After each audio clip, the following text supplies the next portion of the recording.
Hello and welcome. In this video, we're going to talk about how to graph a function. And in order to do that, we're also going to review some key ideas such as finding intercepts, identifying symmetry, making a table, talking about domain and range, all of which are going to support us in being able to create that graph. So let's go ahead and jump right in. All right, so in our textbook, this is Chapter P, Section 1, Graphs and Models, and our two objectives for this video are that I can identify key characteristics of a function, such as symmetry and intercepts, and then after being able to identify those, we get to our second one, I can sketch the graph of a function. So we're first going to talk about some key characteristics, then we're going to tie that into how do we use those to graph. So knowledge is power. If we can identify some points on the graph, some intercepts, if we can identify anything about symmetry, that's going to make the graphing process a little bit easier.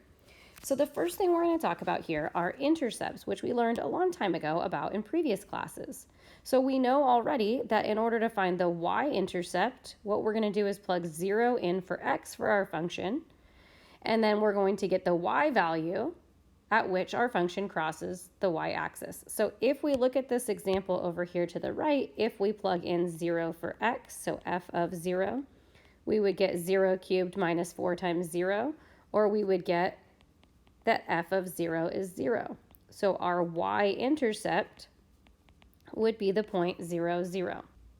Now in order to find our x-intercept, we're going to set the function equal to 0, or the y value. Instead of it saying f of x or f of something, we're going to say, where does our function equal 0? Where does our function cross the x-axis?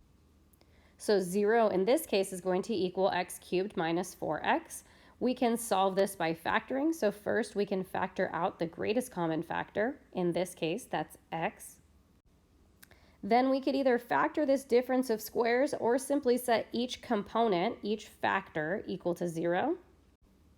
So we're going to get that x is 0 and x squared is 4, or x is plus or minus 2.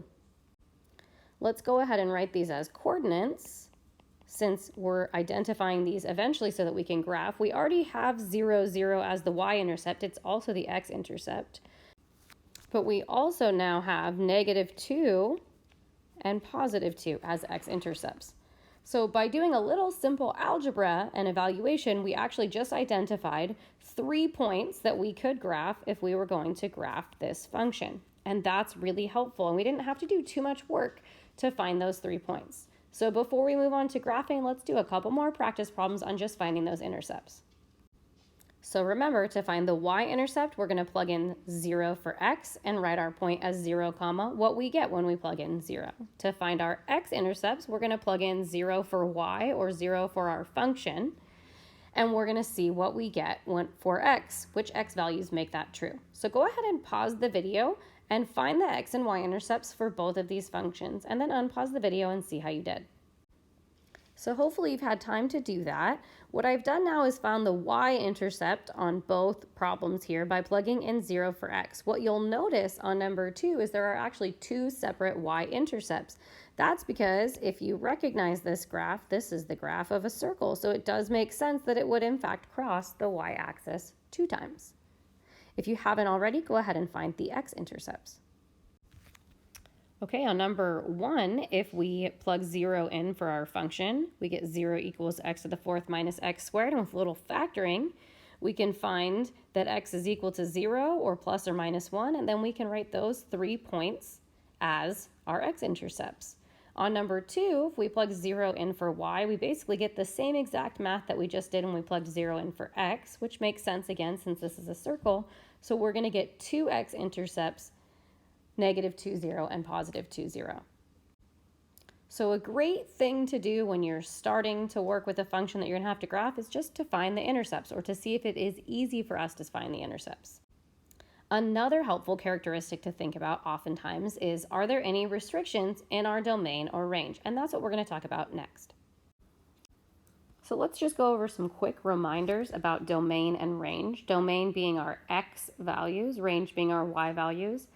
If we have a rational function, like the function over here to the right, where we have some piece of a polynomial over a piece of a polynomial, we have to remember that we're not allowed to have 0 in the denominator. Any value that would create a 0 in the denominator is a vertical asymptote. Unless that value divides out, then we would have a whole versus a vertical asymptote. Also, with rational functions, our range is affected by any horizontal asymptotes if they exist. Again, these three really play a part if we have a rational function, such as we do in this example. But we would look at the limit as we go to infinity, or we would look at the leading coefficients to find our horizontal asymptote. Now, for other types of functions, things we need to keep in mind, we can't plug negative numbers into the inside of an even radical because we aren't talking about graphing imaginary numbers. So just keep in mind, are there any x values that I'm not allowed to plug in? And are there any y values that will never occur when I'm looking at the output of a function? And that will really help you deepen your understanding of domain and range. So for this example here, we know that we're not allowed to let the denominator be 0, which means what x value would make the denominator 0 here would be if x was equal to -2. So there is a vertical asymptote when x is equal to -2. There is a horizontal asymptote when we divide those leading coefficients, which in this case is 1/2, which is 1/2. And again, this is just some algebra 2 review about domain and range. So if I was going to write those in interval notation, I would say that we're going for our domain from -infinity to -2 and from -2 to infinity. And we're using those parentheses because we don't include infinity, -infinity, or -2. And our range is going to go from -infinity to 1/2 and from 1/2 up to infinity. Now I'm going to give you a couple example problems to look over for domain and range, but since this is such heavy review, I'm hoping that you don't need to spend too much time working through them. So if you'd like, you can pause the video and practice those domain and range. Otherwise, let me get them up there for you. So here are the domain and range for those functions. So notice on number 3, there's a hole in the graph since that factor divides out, and to figure out what the y value of that hole is, you just plug it into the remaining piece that didn't divide out. That's going to affect both the domain and the range.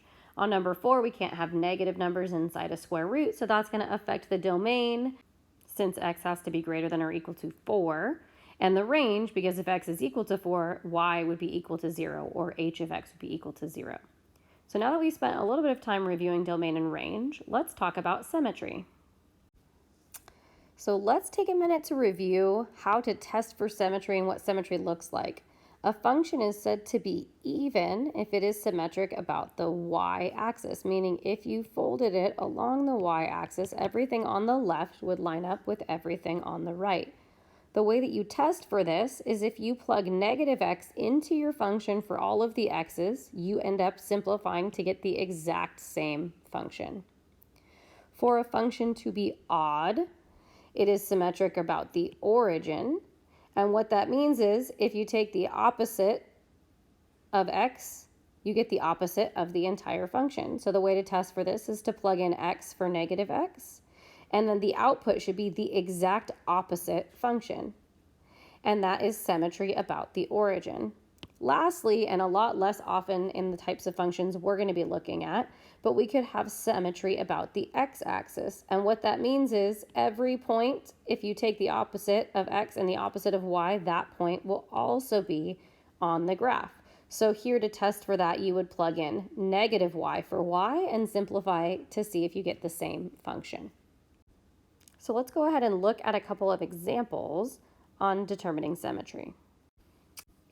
Let's go ahead and look at number 5 and first test for y-axis symmetry. So we are going to plug in -x for each of our x values, and we're going to see if that changes the function. Well, -x to the second power, if I simplify, -x times -x is x squared. Similarly, -x to the fourth is still just going to be x to the fourth. So this has y-axis symmetry because when I plug in -x, I get the exact same function that I started with. So that also means that this is even. If this is even, I don't need to test for odd symmetry because this function isn't going to be an even function and an odd function.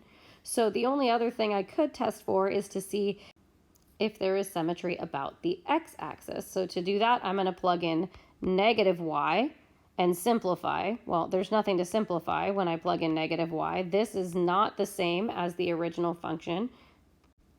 So this function does not have symmetry about the x-axis. So the only symmetry that exists is about the y-axis because this function is even. So I'm going to encourage you to pause the video and then work on problems 6 and 7 on your own, and then unpause the video to check your work and see how you did. So hopefully you had time to work through those and check over these answers. But if you know that two functions are symmetric, or if there's symmetry about the x or y axis or about the origin, that might actually mean that you only need to find half as many points and then reflect them to complete your graph. Let's tie all of this together now with just a couple examples on graphing functions. So when we're graphing a function, we want to start by identifying those key characteristics that we just did. What are the intercepts? Are there any domain restrictions? Is there any symmetry? And then after that, if we need more points, we can always go back to the idea of just creating a table of values and plugging them into graph. Also remember, occasionally we're going to be graphing functions that you may already know other things about, such as quadratics or square root functions, so you can use the parent functions to help you out if you know them and if that is something that comes to your mind when you're graphing. So let's go ahead and identify the intercepts and any symmetry that exists and any domain or range restrictions for this function up here. So here are my intercepts. There are no domain or range restrictions because this is a polynomial, so we can plug in whatever we want, we can get out whatever we want. We can test for symmetry by plugging in negative x and seeing what happens.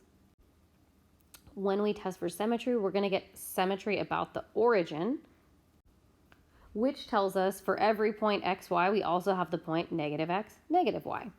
So let's go ahead and graph the 3 points that we already know from our intercepts and see where we're at.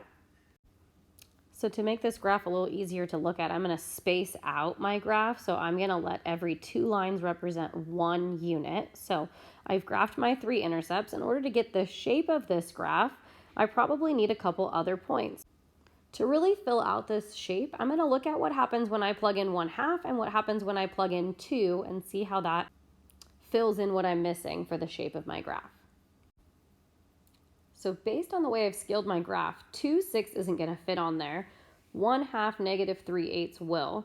And remember, because of the symmetry we figured out, we also know 2 other points. We also know that negative 1/2 will be at positive 3/8. And that negative 2 will be at negative 6. So that's going to give me a couple more points. Again, this negative 2 is going to be off of the graph, but we can see about where. And negative 1/2 positive 3/8 is going to be a little bit under here. So that should give me enough to kind of connect the dots and make the shape of the graph. And there we have it. So if you feel like this was enough practice to jump into graphing functions on your own, feel free to do so. Otherwise, I'm going to put up 3 last examples and give you a chance to practice those and then watch me work through them in case you just need a little bit more support. So here are 3 more problems that you can choose to work through on your own and then unpause the video and see how you did. So there you have all 3 of those functions graphed. Number 8 was a quadratic, so there's a lot of prior knowledge that we know that can help us graph that. Number 9 is a rational function, so we have a horizontal and vertical asymptote at 0. That's going to affect our domain and range. We also have some symmetry there, so once you graph one side, you could almost fold it along the line y equals negative x and line everything up. And then number 10 is a cube root function, so we don't have any symmetry about the axes. It's not odd or even, but we can still plug in points and get a good sketch of that shape. So let's look back at our learning objectives and make sure we really did do what we said we were going to do.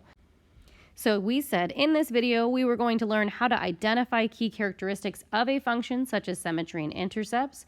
We recapped that even just with this graphing portion after looking at specific examples where we just found the symmetry and the intercepts.